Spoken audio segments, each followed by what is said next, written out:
আমরা এখন দেখছি ক্লিপ 16। এখন ফ্রেজ কি জিনিস? ফ্রেজ হচ্ছে একগুচ্ছ শব্দ, দুটি শব্দ, তিনটি শব্দ, চারটি শব্দ। একটি শব্দ দিয়ে একটি ফ্রেজ বলি না কখনো, কারণ ফ্রেজ তখনই হয় যখন একাধিক হয়, একের বেশি হয়। দুটি শব্দ, নিউজ পেপার বয় একটি ফ্রেজ হতে পারে। এখন যেহেতু পার্ট অফ স্পিচের প্রথম শব্দটি হচ্ছে নাউন, আমরা নাউন ফ্রেজটি কিভাবে হয় একটু দেখি। যেমন একটি উদাহরণ নেই, নিউজ পেপার বয়। দুটি শব্দ রয়েছে, নিউজ পেপার প্রথম শব্দ, বয় দ্বিতীয় শব্দ। নিউজ পেপার বয় দুটি নাউন।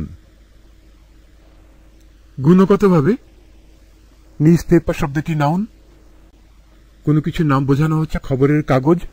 নিউজ হচ্ছে খবর, যে কোনো খবর আসে সেই জিনিসটি নতুন থাকে, নিউ থাকে। তো বহুবচন করে অনেকগুলো খবর যদি একসাথে থাকে, নিউজ শব্দটি একটি নাউন সিঙ্গুলার নাম্বারে ব্যবহার করা হয়। আমরা যখন কাউন্টেবল আনকাউন্টেবল করব তখন সেগুলি দেখব।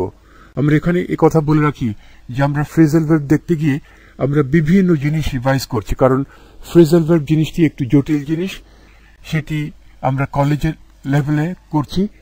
মেন্টাস সিনিয়র যারা রয়েছে তারা এই প্রোগ্রামটি করছে, এবং যারা টিচার্স এন্ড প্যারেন্টস রয়েছেন, শিক্ষক এবং বাবা মা যারা রয়েছেন, যারা নিজেদের সন্তানকে কিংবা অন্য কারো সন্তানকে পড়ান, সাহায্য করেন, তাদের জন্য এই রেকর্ডগুলি করা হয়েছে।